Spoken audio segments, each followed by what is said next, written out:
Hello, everyone. Can you hear me? Yeah. Hello. Hi. Nice to see you all. Now let's talk about shrinking CSS. This is the About Me slide. This is the reason why you should listen to what I have to say, because that proves that I know what I'm talking about. And this is not me. Just take that out of the way. But otherwise, I am a software engineer in Facebook. Before that, at Yahoo, I worked on a lot of performance research and tools like Wieslow, and also a big fan of JavaScript. But this is not a talk about any Facebook technology. This is just a pet project of mine that hopefully maybe one day will be used at Facebook once I finish it. So let's get started. So on the agenda today, I'll start with a little bit of rant about CSS.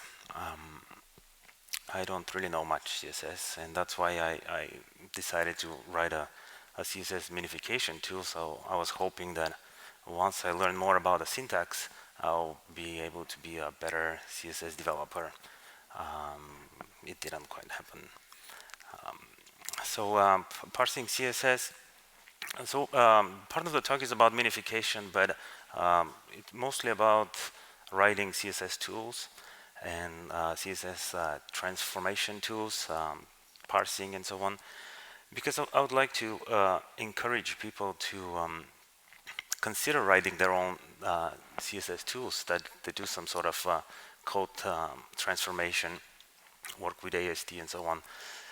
Part of the reason is because see, there's this list of transpilers from ES6 to ES5, which I think they really help move the language forward.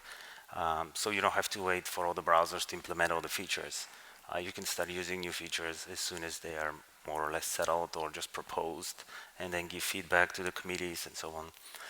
So I was thinking, why leave all the fun to the JavaScript community and not do the same in CSS? And I'm not talking about polyfills like if you're missing a method somewhere on the prototype, you implement it yourself. I'm talking more about transpiling, syntax that is not otherwise valid in older IEs, for example. And let me just take a break, and I promise to do a screen recording of the thing. All right.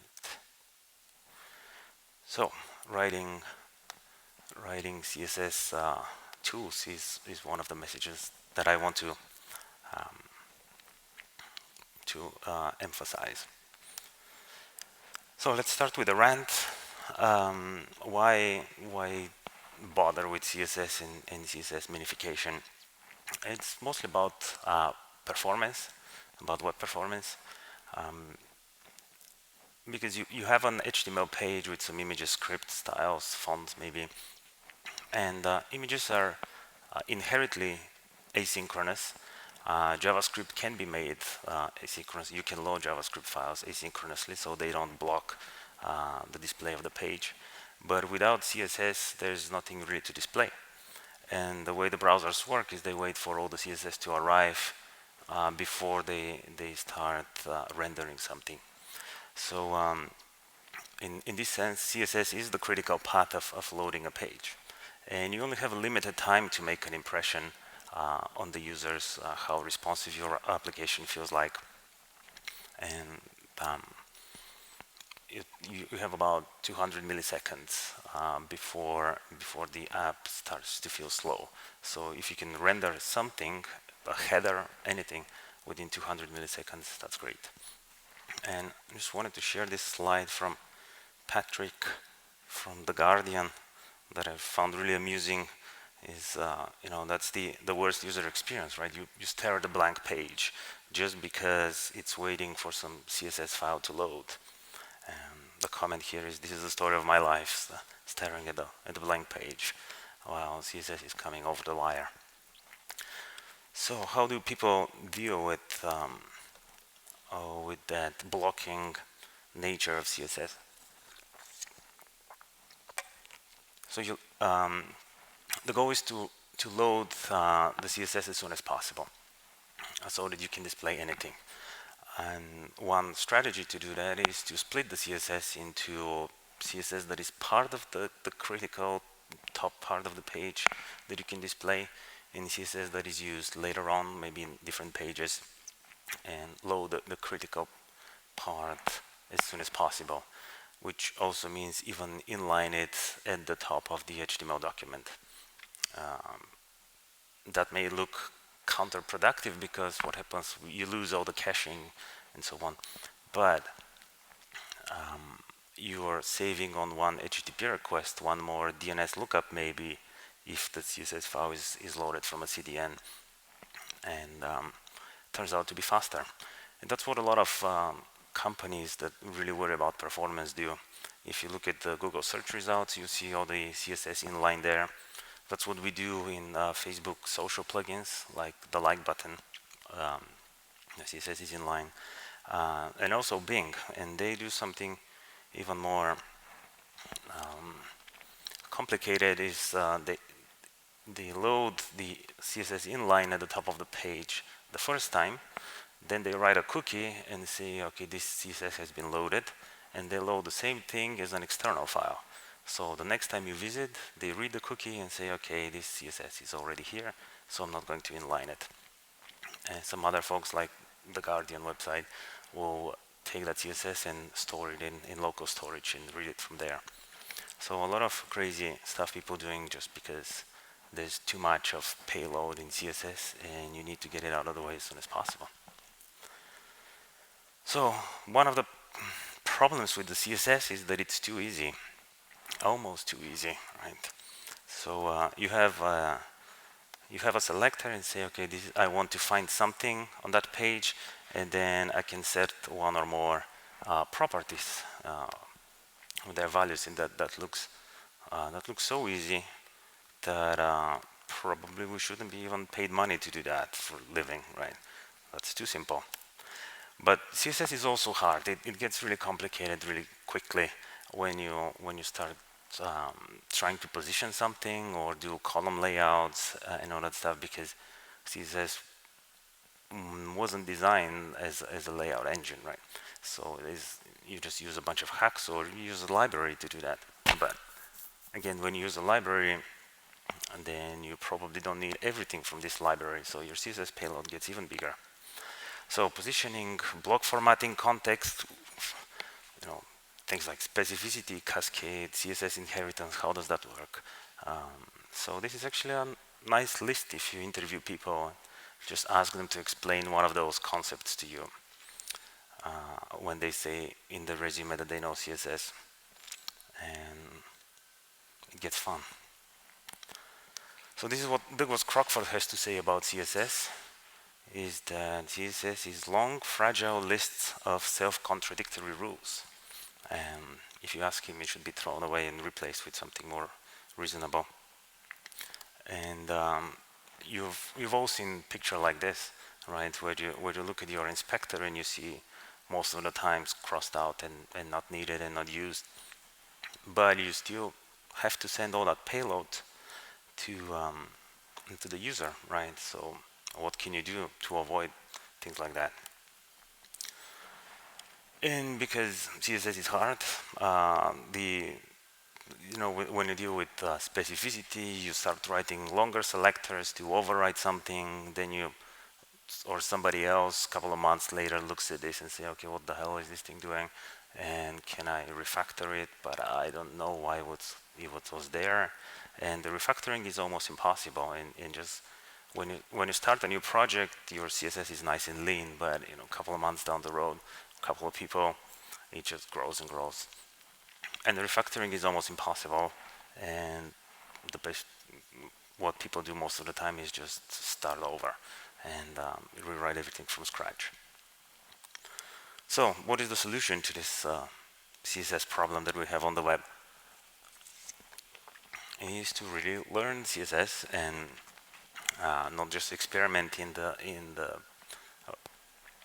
the tools until you make something with long enough selector or something that achieves what you're trying to do.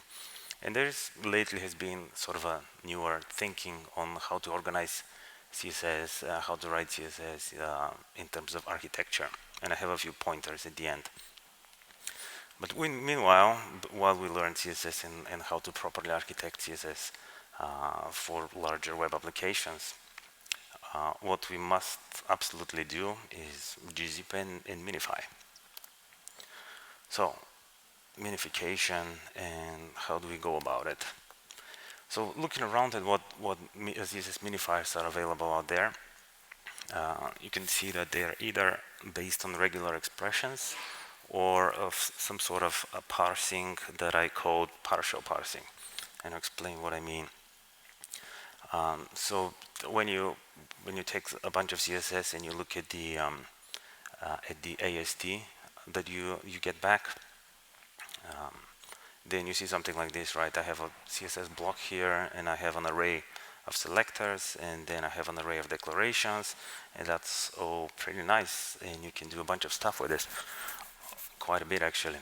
But when you look at these key value pairs, then you notice that this is actually not really parsed, right? So you have to do a little bit of parsing when you only have keys and values. In this case, it's pretty trivial, but what about some more complicated properties, like shorthand properties, right? Which can have some optional parts, and it can have some stuff flipped around, and it gets, again, the partial parser that you use is not really good enough for this. Or how about something like a background declaration, where these days it can be really complicated with gradients and stuff, so that's not really all that easy to work with. So how I went to that minifier that I'm working on right now. I was at some point supporting the CSS Minifier from Yahoo, the YUI. So the first thing that I did was, because it was written in Java, to rewrite it in JavaScript so that it's easier for me, at least, to fix bugs and so on. So it's based on regular expressions. It doesn't have a real parser. So in it you'll see things like that, where okay, I have this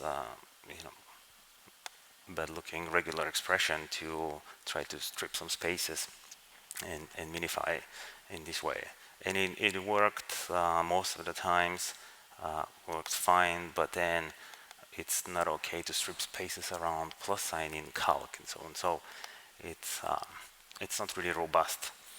Plus you're missing other more organizational features, right, that deal with whole blocks.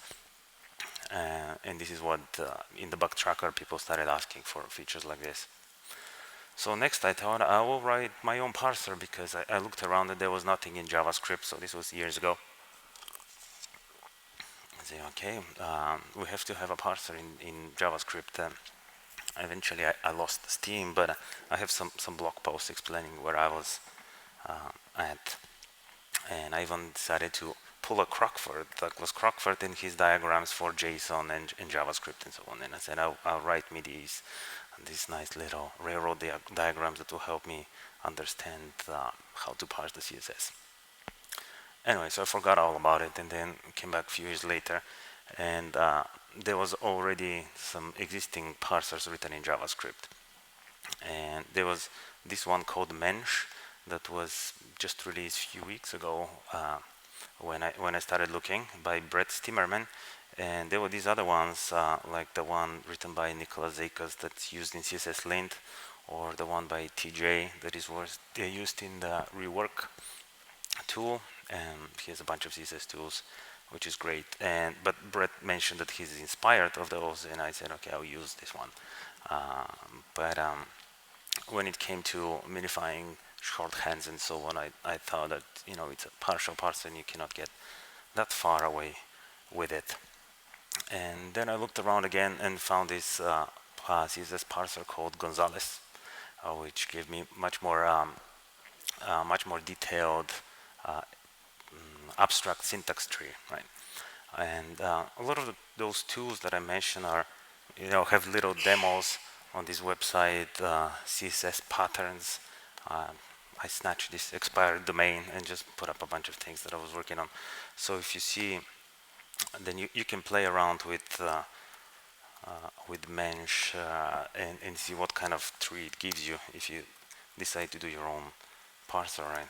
And say, or let's say,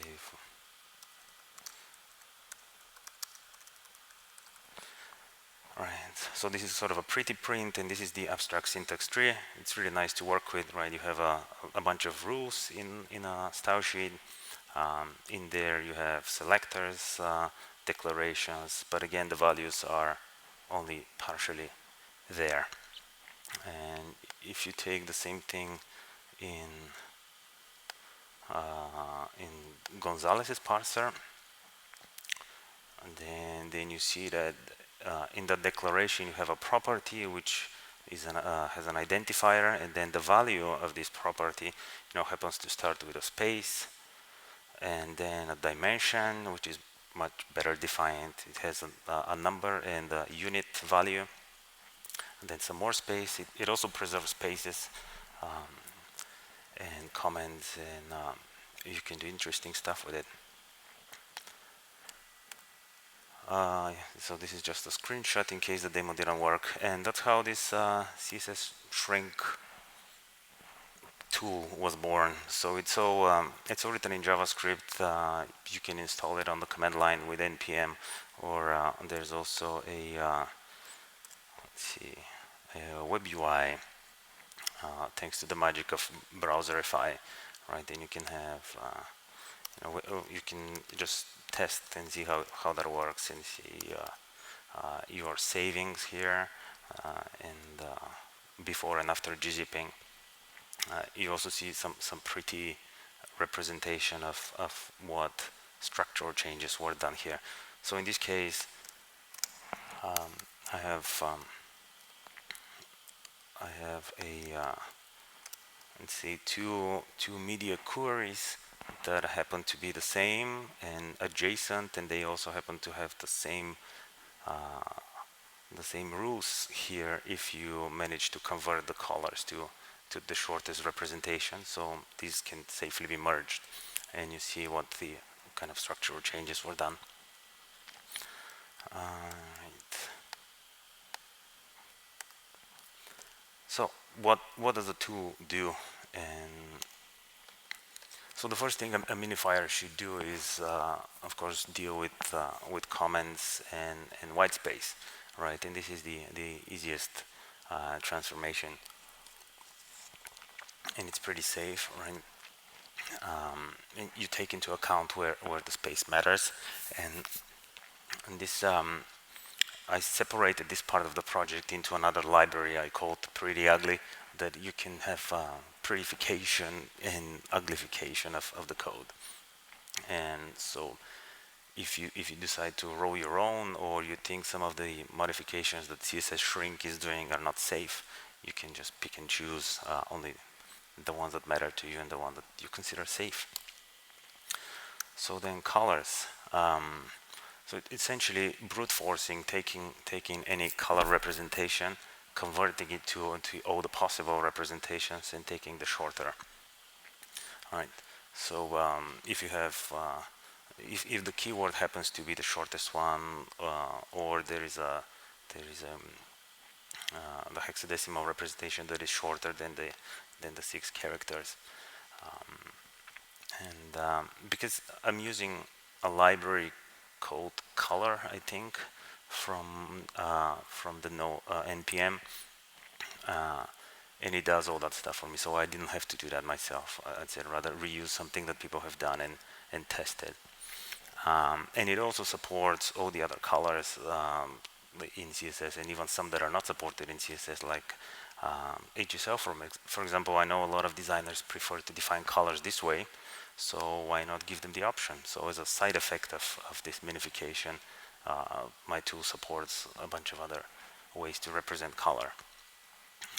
So these are the sort of a transformation that I would like to encourage you, even if you don't sign up for a whole tool, or for some reason you don't want to use less or SAS or any of those. You don't want to sign up for the whole deal that they offer, but you just want to pick and choose smaller features. And that's a good idea. Zeros and numbers, right? In most of the times, if you have a zero value, you can remove the unit of measure, except if it's an angle where it is required. Also, if you have 0% values, that's also, you can remove them to 0, except when you're talking about keyframes, where the percentage sign is required. And also things like stripping leading zeros and simple modifications like this. So quotes, trying to remove the quotes where they're not required.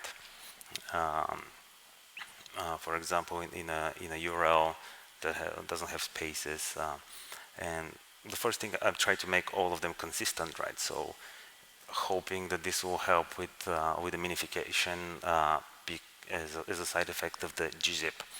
All right, so if I have, let's see,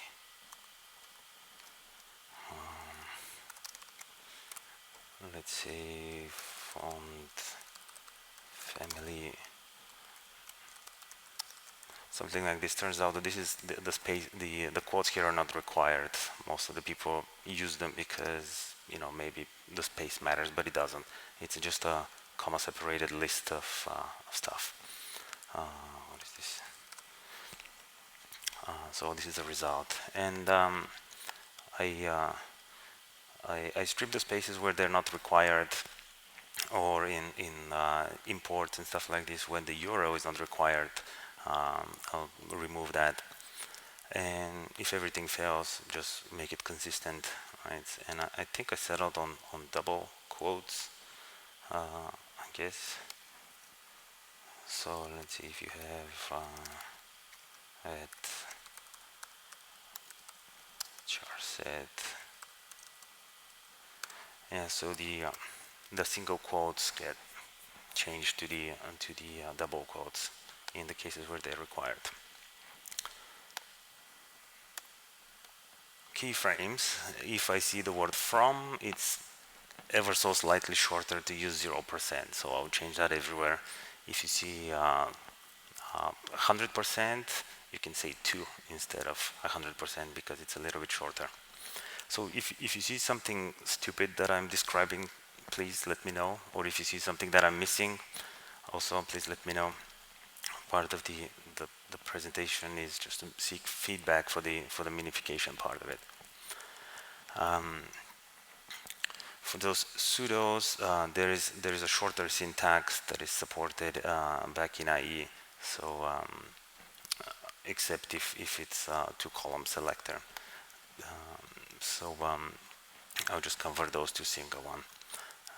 And there's a little IE quirk where you need space here in some cases. So IE filters, right? I don't know if you're still using those, but that's also a way to support things like opacity in older IEs. That so from time to time, people still need to resort to those filters, which here is too long to fit on the page. But they have two syntaxes, and this one is short. This one is longer. That goes yada yada yada opacity, and there's this one called IE4 syntax, which is much shorter. And if you read the MSDN page about the IE4 syntax, it warns you not to use them because of performance reasons. So I talked to some people from Microsoft. What is the problem? Have they quantified it and so on? So they told me that doesn't really matter. In the grand scheme of things, it really doesn't matter, and certainly not anymore since, I don't know, IE6 or so. There's no reason why not to use this shorter syntax.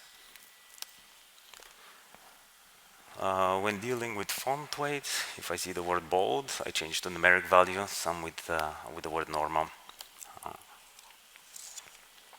Also trying to make everything consistently lowercase, again with the hope that that the gzipping will will produce smaller file sizes when the strings are the same. So any sort of those that sometimes people write in uppercase will be normalized, everything to normal case. And so these were kind of changes in values that you can do. But what about more structural changes when you deal with selectors and blocks? So the first thing is to remove any empty rule sets, right? Because that doesn't affect the program at all. So if you have an empty media query or empty rule set, just remove it.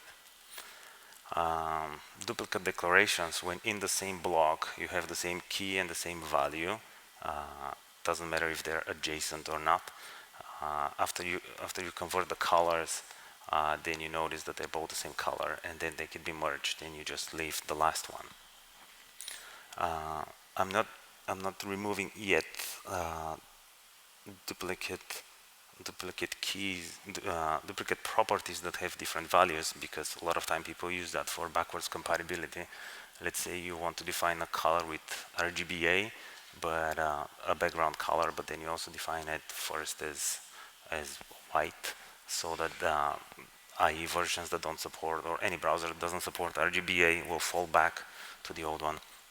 So still thinking of what's the best way to deal with cases where it's going to be a whitelist or any other way to be able to remove duplicate declarations that don't matter.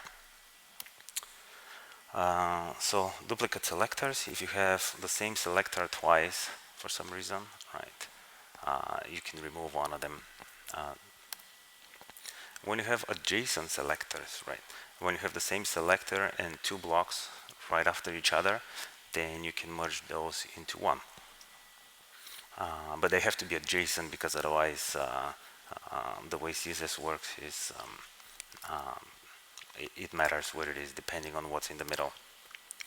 Adjacent blocks, if you happen to, after all the transformation, you discover that the content of the blocks is the same, but they have different selectors, then you can change this to be a single block. Let's see. Yeah, something like this, where it becomes a single block. Adjacent media, again the same thing, they're right next to each other and they happen to have the exact same content after all the transformations. And there's also a bunch of other random nonsense that we put in our CSS, like for example two generic fonts, right? Have you seen anything that goes like font family? Let's say I have some Helvetica or something, and then I say, and my fallback generic font is sans serif, or serif, or something like that.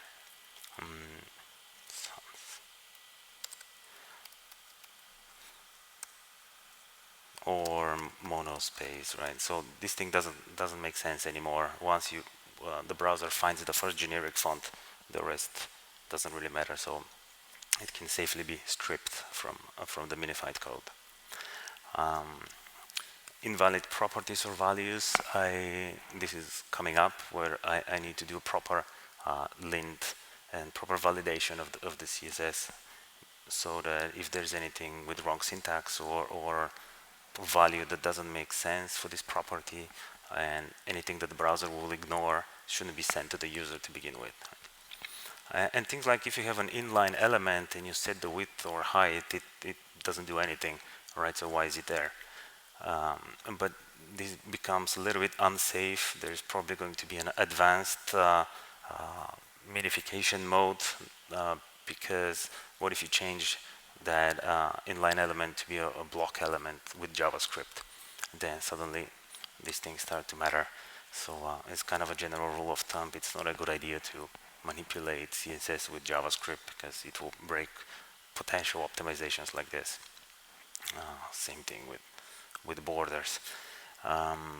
Just a few examples. It's always best to change the class names rather than write CSS with JavaScript. So shorthands. Of course, any decent minifier should use the minimal possible syntax to achieve the same result. And when you see something that's called shorthand, of course, the minifier should handle this.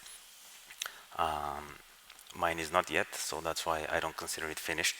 But things like the trouble properties, just a mnemonic to remember, let's say border, top, right, bottom, left, right. If you happen to have all of these in the same block, they can be substituted with the shorthand and fonts, border, backgrounds.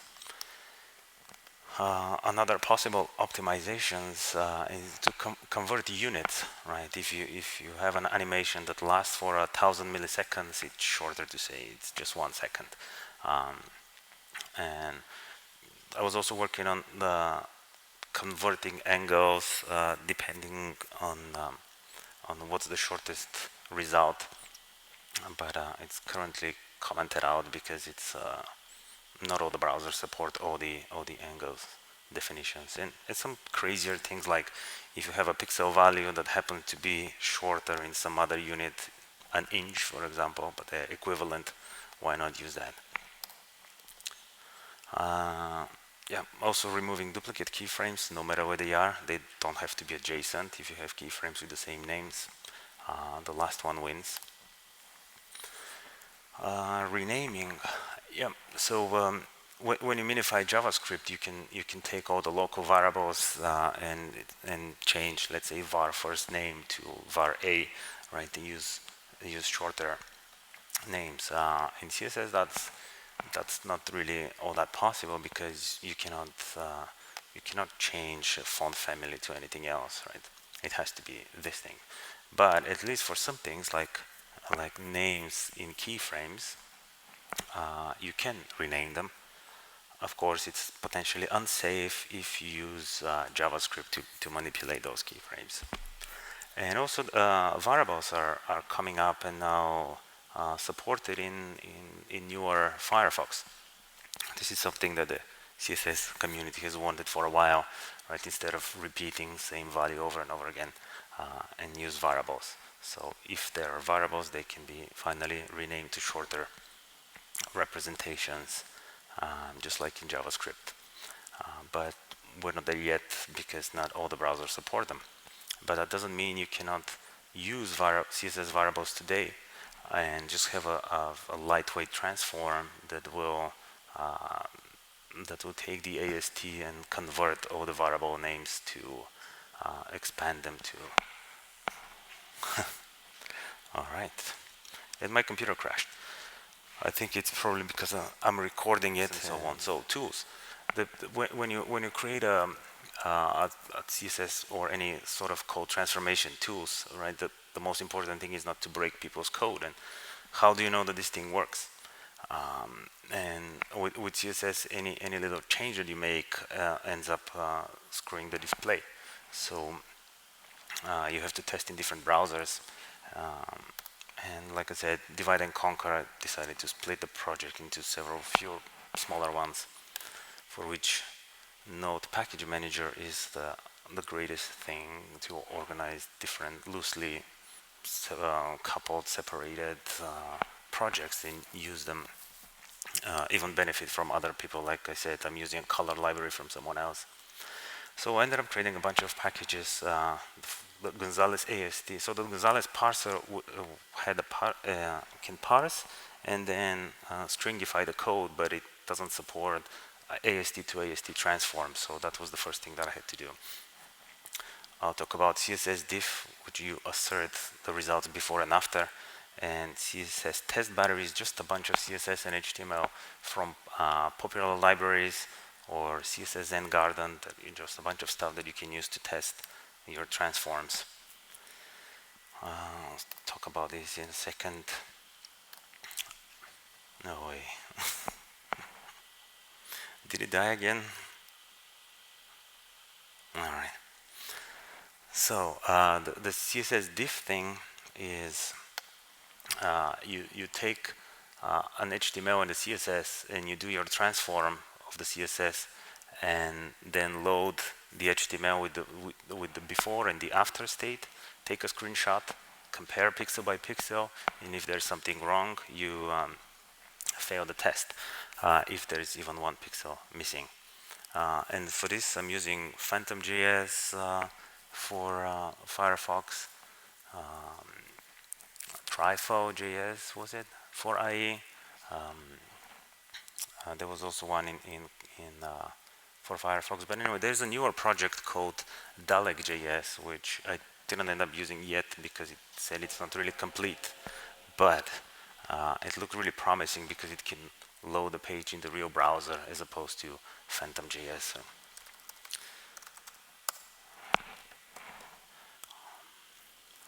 Another thing that I wanted to mention, how am I with the time, by the way? 5 minutes left. All right. One other thing that I wanted to encourage people to explore is something I called BSCSS, or browser-specific CSS, which means do some sort of server-side sniffing and then send only the CSS that is supported by the browser, send it to the real browser. That means strip out the prefixes or IE hacks and so on. Yeah, I don't know what's happening here, but all right, I'm just gonna give up on this thing. I'm gonna close it not to distract people. All right. Browser-specific CSS. In my testing with, say, Bootstrap, if you compile the CSS for an older version of IE, you end up removing 48% or half of the Bootstrap's page load, which is great. So I have a library that it does very basic browser-specific generation of CSS. You can generate for IE 6 to 11, and for I don't split into versions for all the other browsers. So you can say, okay, generate the file for Chrome and one for Firefox. So because with CSS minification, you can only get so far with, let's say, stripping leading zeros and stuff like this. But if you can strip whole blocks and whole properties, that's a big win. So there's no reason to send to Chrome -moz properties. So something I'd like to encourage you to explore. And what else was there? That's about it, I think. There was, I guess, in kind of a closing, I just wanted to encourage people to experiment with CSS transforms and see what kind of good ideas you can come up with. Of course, try my tool, but not in production yet because I don't consider it finished. I haven't done any benchmarking. How does it perform compared to others?